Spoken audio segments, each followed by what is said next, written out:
The story of how modern Britain was created isn't just about kings, queens and politicians. It's about how we learnt to farm, to trade and to live together.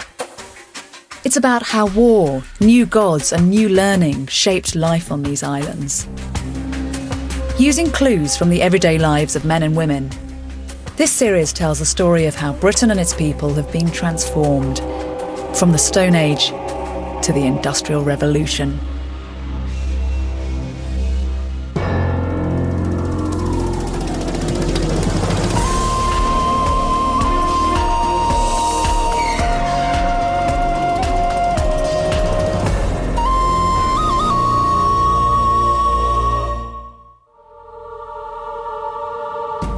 This is the story of the First Age of Britain. It tells of a struggle between man and the environment. It begins in 6000 BC with a few people learning to survive on the edges of hostile forests. It ends 4,000 years later with them dominating the landscape with monuments that stand to this day.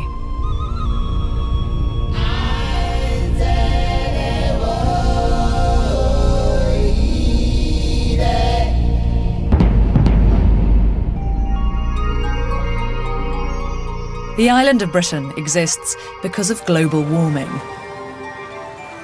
About 10,000 years ago, the ice sheets that covered most of the northern hemisphere began to melt. Temperatures were going up. Sea levels were rising. Britain was still a peninsula joined to the European landmass, but that was about to change forever. Every year, the land bridges that connected us to continental Europe grew narrower. Mile after mile of hunting grounds was submerged. And then around 6000 BC, the last finger of land that joined us to northern France disappeared underwater. Planet Earth had a new island. And for the people caught on it, the First Age of Britain had begun.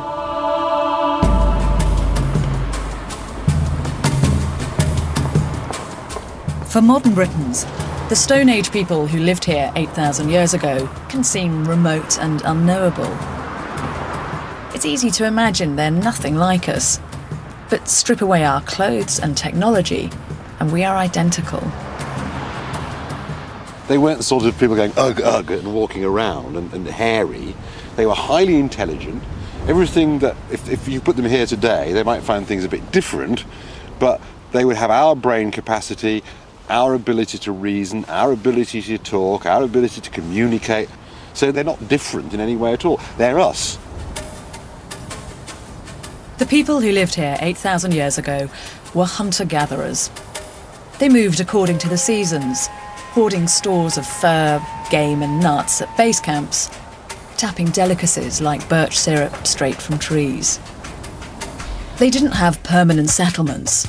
They didn't cultivate crops. They didn't farm animals. They hadn't yet worked out how to make pots. It was a way of life that had been very successful, but now it was under threat. The global warming that had created the island of Britain was having a dramatic effect on their environment. For 40,000 years, the people in Northern Europe were used to living in wide open spaces. Then, around the time that Britain became an island, their habitat completely changed. Now what they had to deal with was dense, impenetrable forest. Oak, birch and hazel took 1,000 years to cover the country. But an individual hunter-gatherer would have seen his local hunting grounds overrun in a few short years. People are having to deal with this change, and this is a very new thing. This won't have happened before. I mean, we don't know how they reacted to woodlands psychologically, but they would have been probably quite scary places.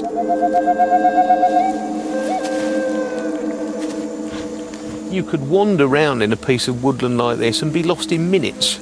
There are no points in the landscape to give you any idea where you are. It is almost impossible. You're tangled in the barbed wire almost of the undergrowth.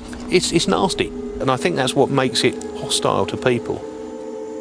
As the trees spread, the archaeological evidence suggests the human population halved. Something in the alien world of the forest, whether it was new diseases or new challenges, was killing people off. There's not a lot of food in a wood other than the animals themselves, and it's very difficult to see those animals.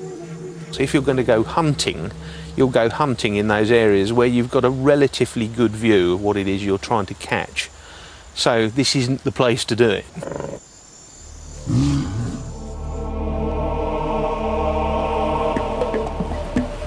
So to make a success of their world, hunter-gatherers left for the far fringes of the country. This is the tiny island of Oronsay off the west coast of Scotland. Coastal areas are relatively open, and the sea a rich source of food. Hunter-gatherer family groups of around 20 came here in simple boats every year at designated times.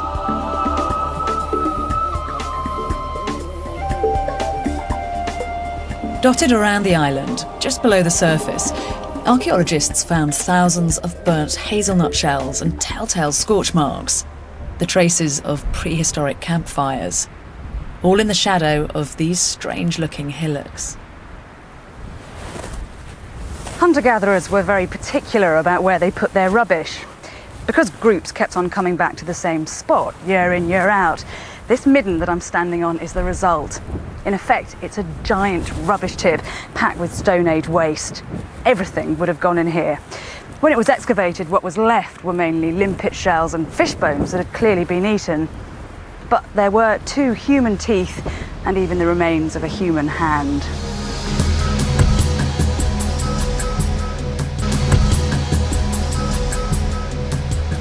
Humans were clinging precariously to Britain around 8,000 years ago. Archaeologists call this era the Mesolithic or Middle Stone Age. There's evidence for about 1,500 campsites across the whole country from this time, and our best guess is that the population numbered a few 100,000. But somehow people survived. They might not have lived in the woods, but they quickly learned how to exploit them. In fact, this would be better described as the wood rather than the Stone Age, but wooden artefacts aren't as tenacious as their stone counterparts. Well, really, I think the thing that... Near Lewes in East Sussex, archaeologists are trying to rebuild a hunter-gatherer home. It's based on one that existed 9,000 years ago in Northern Ireland. The original structure is long gone, but the rotting wood did leave clues as to how it was built. So obviously the outer cover isn't going to survive or leave any real record. Right. But these posts, which are radiating round in a nice circle, being driven down probably about that far below ground level, and that will rot away, and you'll actually have a darker coloured soil filling in where it's gone into the ground. And from that we can see the depth, we can see the width, and also, as importantly, we can see that they were angled, telling us that the building came in. Rather than having a sort of straight sides or whatever, the building actually comes in together. This hut is known as a bender dwelling because the frame is made of flexible hazel saplings that have been bent into a dome. We can't be sure what the walls were filled in with, but it's likely that something plentiful and insulating, like heather, was used.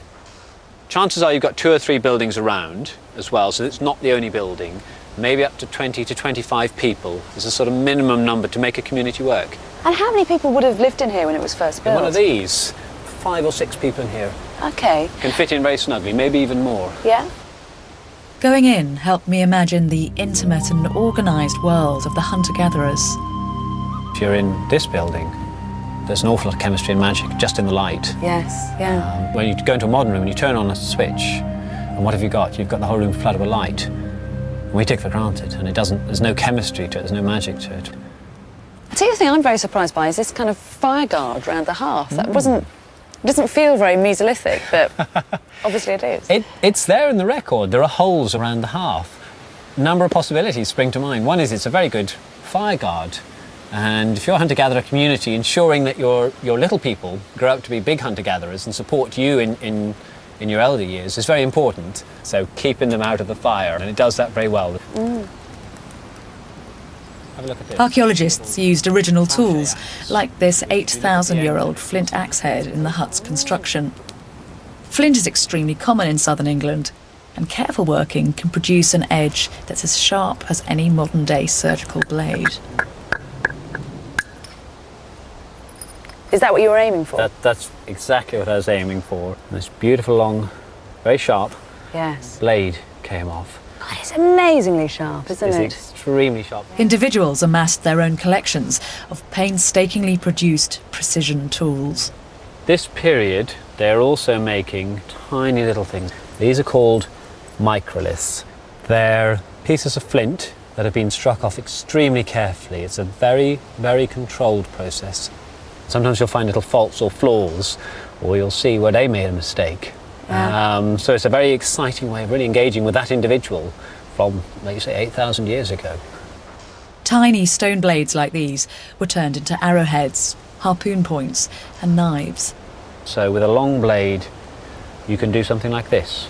This is a knife, beautifully long blade, but we can protect it and secure it by putting it in a mixture of beeswax and pine resin. Very sticky, very strong, and this is our sort of prehistoric glue.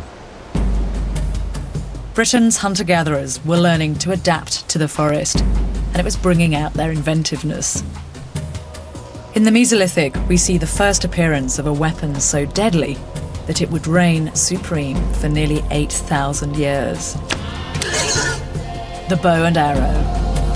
The bow was invented probably to bring down smaller, quicker animals in a forest situation. It's very difficult to throw a spear when you're surrounded by dense undergrowth. I think it's a lot easier to use a bow and you've got accuracy and speed of the arrow. But also you've got the option of hiding up trees and taking out your prey from there. And it'd be quite difficult to throw a spear from a tree without falling out yourself. A precious tiny number of Stone Age bows have survived, and Stuart Pryor has copied one that was found preserved in a bog in Denmark. And this is a replica that you've made? This is about 7,000 BC, and this is called a self bow. It's made from a single piece of wood, and it's an incredibly developed weapon. This is a bow from about 3,000 BC. In actual fact, interestingly enough, the technology involved in this bow isn't as good as the earlier 7,000 BC weapon. Yeah, so it's almost like the technology's going backwards, because the people that were using this one were farmers. So because these people relied on hunting for their livelihood, obviously the technology needed to be that much better. The medieval longbow is much fatter than the hunter-gatherer bow. This means it's easy to mass produce. The flat hunter-gatherer bow takes hours of careful crafting, but it's lighter, easier to carry and more powerful. Their arrowheads were tiny flint microliths. Often there was an extra barb, making this a truly nasty and effective weapon. We compared the power of the bows by using them to fire arrows into a dead pig, a similar target to the wild boar that were hunted in the Stone Age. The medieval bow was ineffective. The second attempt was no better. The hunter-gatherer bow was lethal. Yes!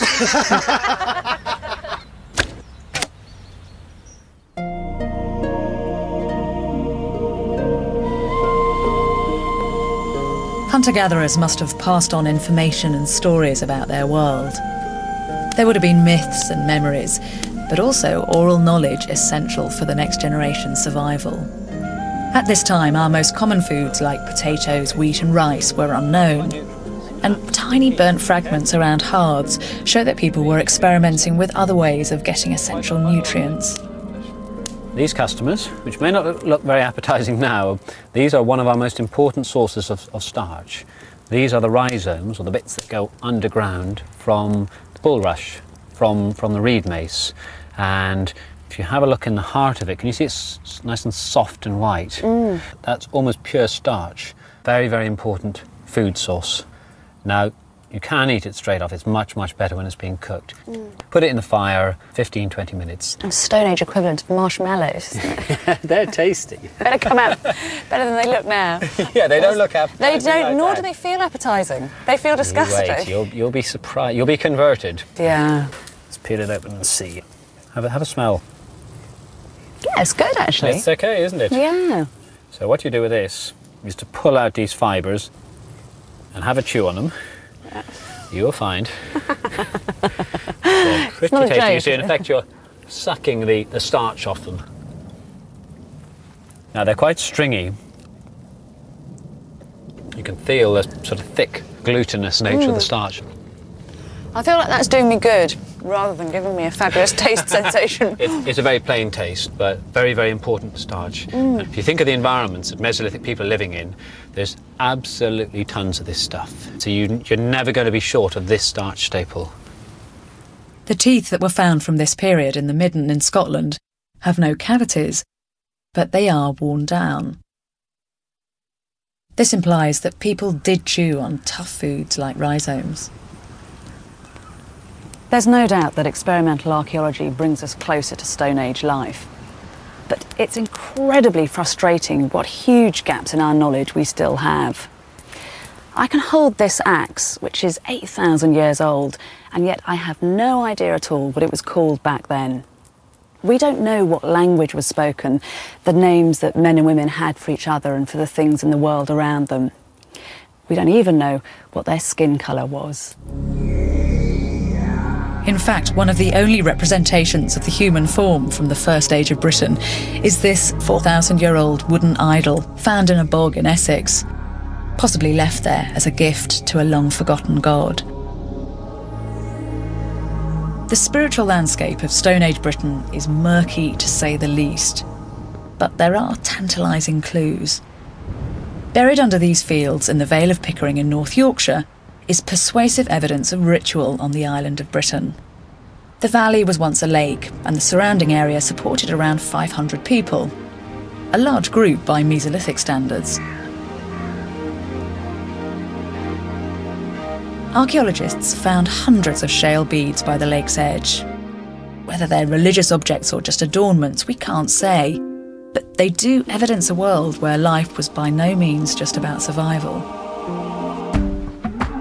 One of the most significant discoveries in the Vale was a deer skull with antlers still attached. The skull bone had been tampered with, pierced, so it could be worn as a mask. Some people say they were worn on the head so you could go hunting red deer. Well, anybody who hunts red deer today will say if you're going to try and get near a red deer, the last thing you want to do is carry this great big headdress on your head with antlers sticking out. So I incline to the view that in fact those antler frontlets are worn here for some form of ritual activity associated with hunting and not to do with actually going out and hunting. In most early societies, there is no distinction between the physical and the mystical. These landscapes would have been rustling with spirits and inexplicable powers. But this didn't stop men trying to play God themselves. The lake at the Vale of Pickering might be long gone, but we know from fossilised pollen that the banks were ringed with dense reeds, and in their day they must have been almost exactly like these ones at nearby Hornsey Mere. The fossilised reed pollen was found together with tiny fragments of charcoal, and that tells us something significant about the men and women who lived there over 9,000 years ago. They weren't content just to be passive scroungers who eked out an existence on the edge of the jungle. They wanted to control their environment. At the end of the Ice Age, this whole area was covered with dense vegetation, and they resolved to clear it with one of the few resources available to them: fire.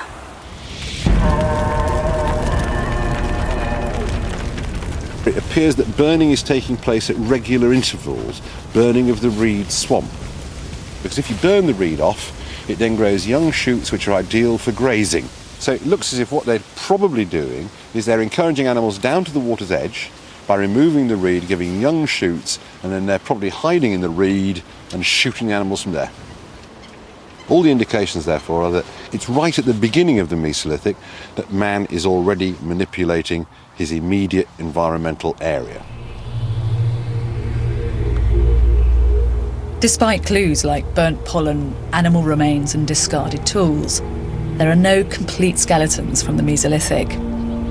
And so it's hard to step across the millennia and engage with individual human characters. But thanks to a freak of geology on a beach near Liverpool, we can get amazingly close to real Stone Age people. Here, we can quite literally see the footsteps of the past. Oh, look at it emerging. That's fantastic. While we filmed, the tide revealed the footprint of a Stone Age man. I can't quite believe it, actually, that footprint is a Mesolithic hunter-gatherer. Yes. It looks like it was made yesterday, but this imprint was made by a man who ran along this beach 5,000 years ago. If we look carefully, you'll see that the heel impression is shallower than the toes. And that suggests that, well, you can imagine yourself, you are running, and so as you run, the front part of your foot is deeper than the heel. We know these footprints really are 5,000 to 6,000 years old, thanks to a technique called quartz luminescence dating. They've survived because 5,000 years ago, this area was a long stretch of mudflats. A Stone Age Brit ran along here on a hot day, and the sun baked his footprint in the mud. Then the tides dumped layer after layer of mud over the dried print, sealing it for posterity. And eventually the process began to reverse. As the sea levels rose, the tides stripped away the layers of mud, finally revealing these ancient footprints. Because they're not fossils, just imprints in the mud, they only last for a few short hours before they're washed away forever. The human footprint represents, on average, 15% of a person's height. And so we're looking at a footprint, 26 centimeters, which indicates someone who was probably 5'6", 7". In other words, he's about as tall as I am. Oh. Just beginning to see here the outline of the toes. That is incredible, because look, those are the toe prints. Yes, and he has long toenails, because if you think of it, Stone Age man didn't have nice, neat nail clippers. Now, we see from the position of the big toe that this is a left foot. And the next visible impression over there is also a left foot. The question is, where is the right foot? Indeed. This is a later deposition of sediment, but if you look, there you can see the impression of the right foot, which hasn't yet fully eroded out of the sediment. I get a thrill every time, actually, when I come out and see a trail like this and put my hand into a footprint and reach out into the past. It's amazing, isn't it? Because they last for 5,000 or 6,000 years, and then they're gone. And then they're gone. Overnight. Despite their brief reappearance, a few footprints can give us a real glimpse into everyday life. By measuring the pace and the stride, it's also possible to calculate the speed at which a person was running. Oh, so how fast? And again, he was running at about 5 kilometers an hour, 3 miles per hour, across the then soft mud. I wonder why he's running along this stretch. If we look here in the same stratum, you can see the impression made by red deer. So he might have been herding it. He might well have been herding it. Or hunting. Or hunting. Because here, a skidding roe deer, the tail end of the heel has made scratch marks, and then he's gone in like that, and then he's pushed in with the front part of the cloven hoof. And then he's... That is an incredible thought, isn't it? Women and children's footprints also appear, but few indicate running. It seems they came to the beach for a different reason. There is a strong suggestion, in fact, that the women and children were involved in gathering shell food, or perhaps looking for eggs in the reeds. But perhaps Gordon's most charming discovery shows how little human nature has changed over the millennia. There was, one might almost say, the conventional trail of female walking along, collecting seafood, but then Close by there was a confusion of children's footprints. They were everywhere, higgledy-piggledy, as if while Mum was working, the children were mudlarking one hot summer day 5,000 years ago.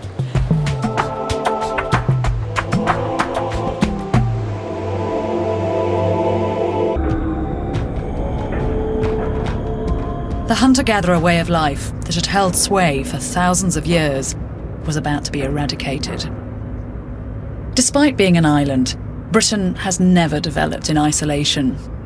Even in the Stone Age, the Channel was more highway than barrier. 5,500-year-old axes made of exotic French stone have been found in southern England, evidence that we were part of a complex exchange network. But it wasn't just novelty goods arriving here. Wooden rowing boats, packed with immigrants, were also turning up. These immigrants brought with them new languages, new technologies, new ways of living. But possibly the most revolutionary innovation was farming. Farming started in the Middle East around 10,000 years ago, and it was physically brought inch by inch across the Northern Hemisphere until it ended up on these shores around 3,500 BC. Now, our evidence for that being a shift, not just of ideas, but of people themselves, comes from our genes. If you were to analyse the DNA of any modern native Brit, you'd find that between 20 and 40% of his genetic material was of Middle Eastern origin.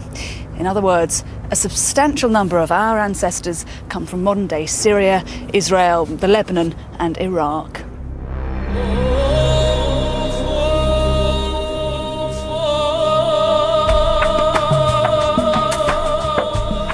It's impossible to say whether the hunter-gatherers were forced to make way for the farmers, or whether they were seduced by a new relationship with the land that allowed them to settle down.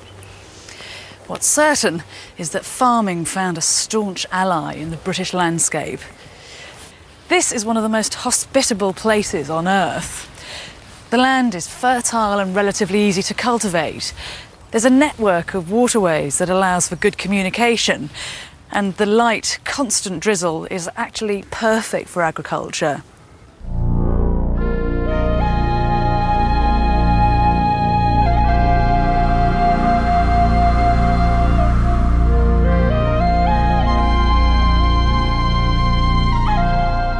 Implements like this primitive plough represent one of the most dramatic, demanding changes of lifestyle to have ever taken place on these isles. With the aid of tools such as this flint-edge sickle, Britain's first farmers introduced the crops wheat and barley. They established herds of foreign animals, like cows and sheep.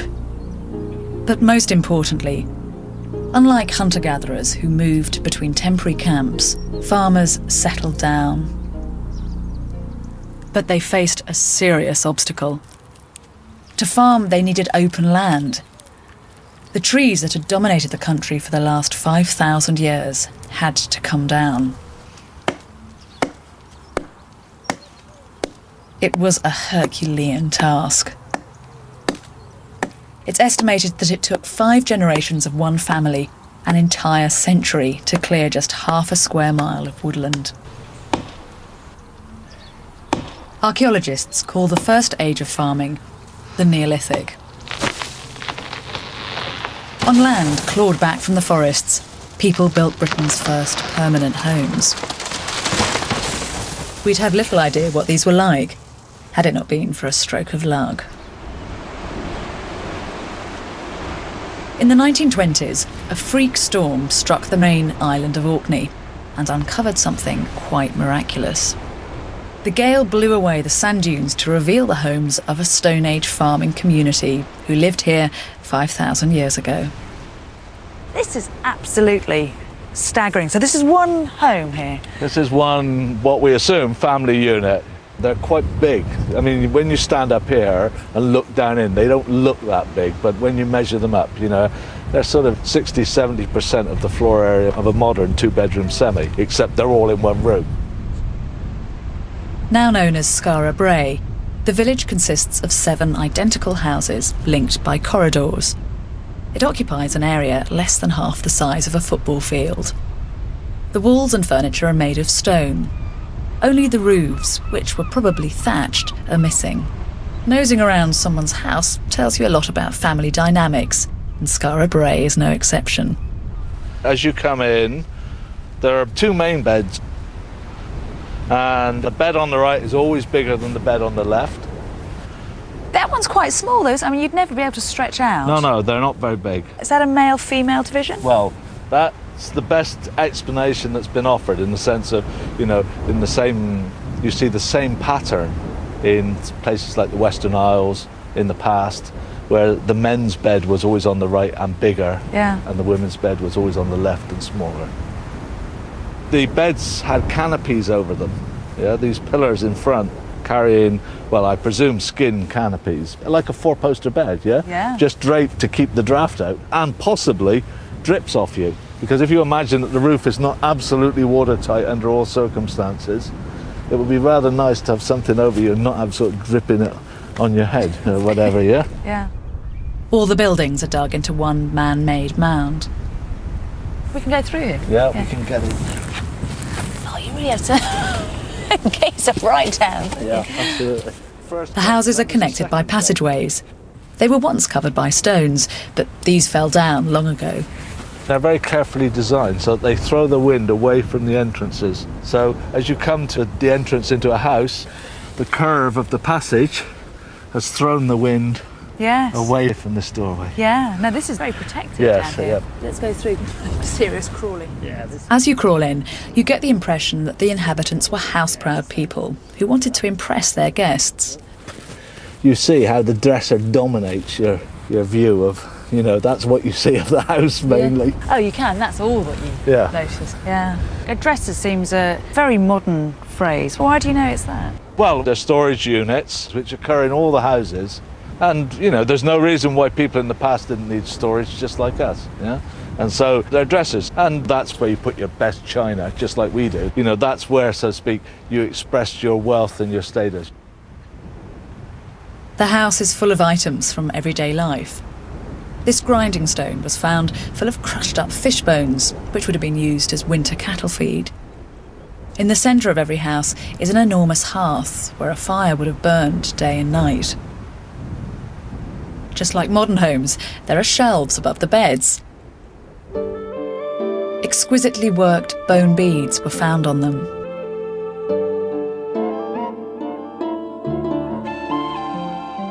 Whoever carved these mysterious stone baubles was clearly reaching for some kind of geometric perfection.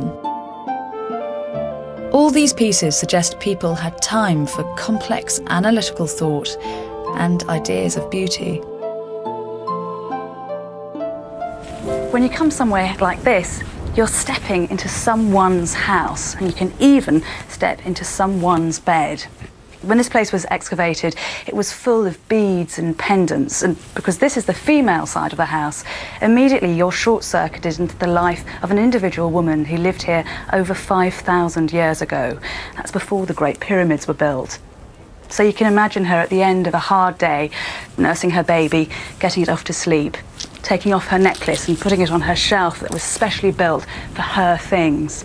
She had snuffed out her oil lamp made of fish fat and settled down to sleep here in the bed that would have been plumped up with heather and sheepskins. And, wait for this, because remains of eider duck have been found, maybe lying under a covering of eider down. And if that sounds luxurious, how about an ensuite? There is a drainage system, and it runs from the cell over there, and it appears to be that we're looking at indoor toilets.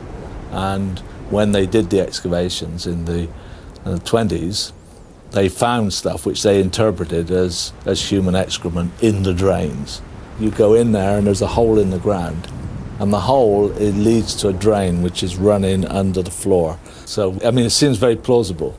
Don't you think it's kind of fanciful, though, that we assume it's a really well-designed house and we almost want there to be a loo in the corner? But you imagine that it's 11 o'clock, you know, on a winter's night, and it's pitch black. I mean, maybe you don't want to go out through umpteen gateways to the outside. Yeah, so maybe indoor toilets are an essential part of just survival. Yeah, I guess if you've got the technology, use Yeah, it. I think so. Britain's Neolithic farmers did more than build permanent settlements. They put down roots, and for the first time, they developed a business-like relationship with the land they lived on. You can see why. Unlike hunter-gatherers who foraged and moved on, farmers turned mile after mile of woodland into wheat fields and pasture. They invested their blood, sweat and tears into the land. That's when society makes a shift. After all that work, you're going to want your children to benefit, not a bunch of strangers. To do that, you have to establish a lineage. And the most emphatic way of linking that bloodline to your territory is to display the bones of your ancestors themselves right on the land. It seems the bones of the dead had some kind of totemic power. Around 3000 BC, spectacular tombs appear all over Britain. This Long Barrow in West Kennet in Wiltshire is a 100-yard-long burial chamber. Inside were the partial skeletons of about 50 people and dozens of artefacts from daily life. Building it was a massive undertaking.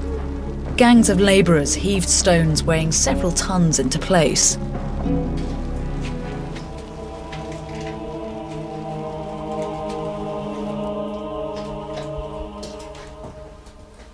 The people who built this didn't just want a convenient resting place for their relatives. To treat them just as tombs, I think, is a fairly simple take on the evidence. It's much better perhaps to treat them as a territorial statement.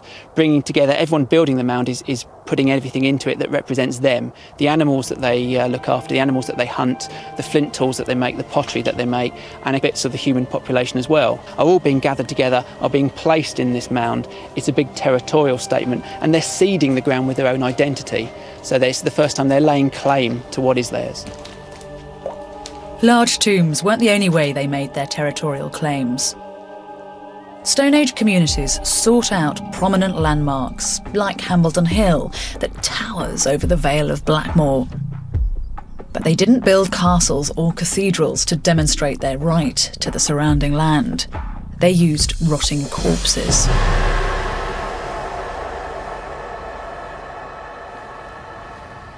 To our eyes, Hambledon Hill in its heyday would have seemed a very gruesome place.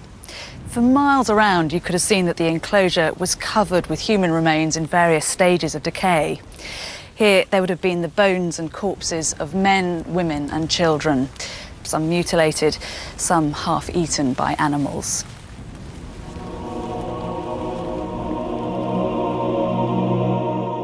Archaeologists have found the bones of more than 100 Stone Age corpses that had once been displayed here. These are the remains of a young man who lived here 5,000 years ago. His bones tell a grisly tale. These cut marks were left on his upper arm when razor-sharp flint blades were used like scalpels to loosen the flesh from his bones. Similar marks were found on his thigh bone or femur. Someone has deliberately cut or loosened flesh from his bones. So why would they be defleshing the bodies? That's the kind of question that archaeology can't answer. But we can say they are being defleshed. That may be in connection with cannibalism, which is never a primitive activity. It's a ceremonial activity in almost every society where it occurs. And it may be to do with the absorption or the honouring of the spirits of the dead. If this young man was cannibalised as part of a long-forgotten ritual, only a small amount of his body was eaten by people. Most of his flesh was stripped off the bones by scavenging animals. There were a large number of dogs around on the site, and we found the remains of some of them. And the young man, whose body had rotted substantially, and really it was just his lower abdomen and his upper thighs and legs were joined together. That muscle mass, was dragged by dogs into the ditch of the Causeway enclosure and was consumed there by the dogs, so that there is gnawing and tooth marks all over his pelvis and his femurs. This jagged edge at the end of his femur is the result of dog gnawing. On his pelvis, you can actually see puncture marks where a dog sank its teeth in. What's striking is not just the nature of Stone Age funeral rites. It's the fact that they took place at such a prominent location for all the world to see. The remains of ancestors may have taken on some significance because the validation of your right to be on the land rested in those remains. And indeed, it was possibly significant that you could point up the hill and say, Grandad's up there, and that's why I'm here.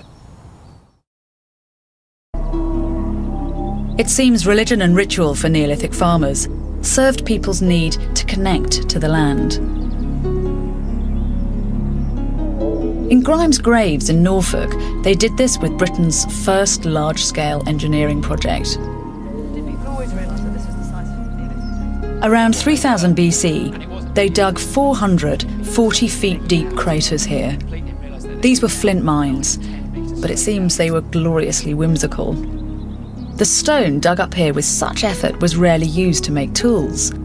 It seems mining had a much more symbolic purpose. One of the most dramatic things about this site was all the chalk debris would have been up on the surface, so there'd been these big white mounds of rubble, which would have looked really intrusive in the landscape, would have really stood out.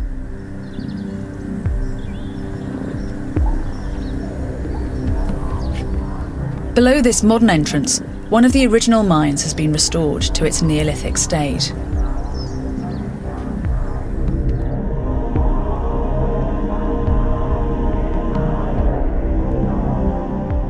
There's a main central shaft with small tunnels or galleries radiating out from it. What archaeologists found down here confirms that in the bowels of the earth, ancestral links to the land and religion are woven together. Far from being an industrial site, this was a temple. There's a feeling of you can't take out from the ground without giving something back. So they're putting a lot of votive material in the bottom levels of the mine. What kind of things are being found in these places? You get sometimes complete pottery, you get nicely worked flint axes that have never been used, and you get bits of human bodies, and they're being carefully placed in these galleries, perhaps as a religious offering to whatever deity resided in the earth, whatever god resided in the earth. And it's the closest perhaps we can get to a prehistoric religion.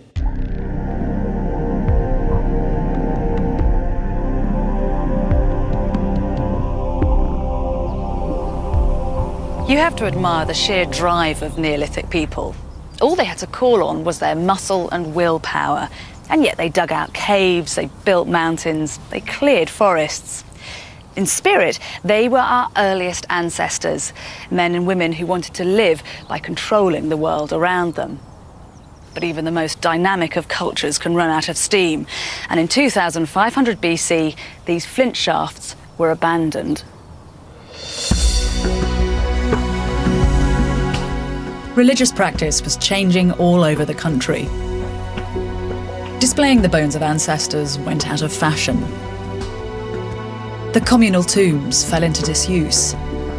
In West Kennet, this enormous slab was erected to seal the entrance, closing the door on the past. It may be that there have been some form of natural disaster, something like that, which causes people to doubt whether the ancestors are doing the job they're supposed to, yeah? And they lose faith in it, and maybe someone comes along with an alternative.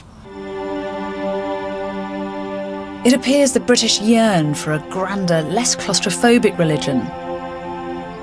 All over the country, stone circles appear. Some are a few yards across, others span acres. It seems people were looking up to the heavens for their new gods. But these stone circles also doubled up as theatres of power. The archaeological evidence tells us the population was growing. Small family groups were coalescing into clans.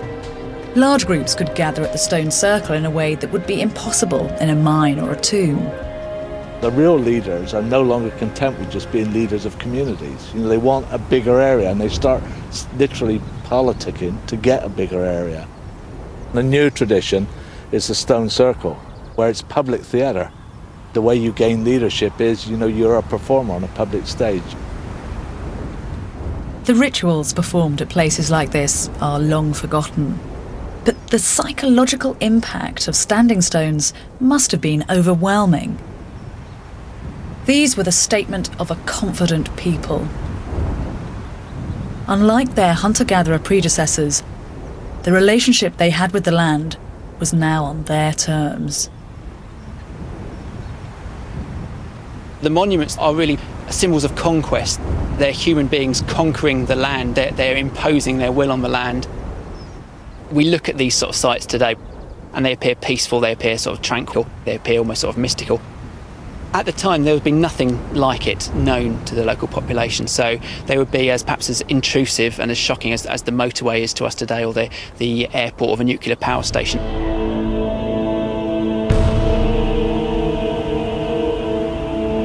These stones have been ripped out of the ground and set up in completely manufactured positions. Men are sending a message to the earth. Now we're in charge. By 2000 BC, 4 millennia had passed since the island of Britain had formed. The hunter-gatherer way of life, subsisting on the edges of dense forests, faded away. Farmers colonised the country, and the seeds of our modern society were sown. They cleared the land and carved it up into territories. They prospered, and their stone circles symbolise this. The grandest example, Stonehenge, is a wonder of the prehistoric world. A magnificent feat of engineering, it is unsurpassed as a statement of man's ability to manipulate his environment.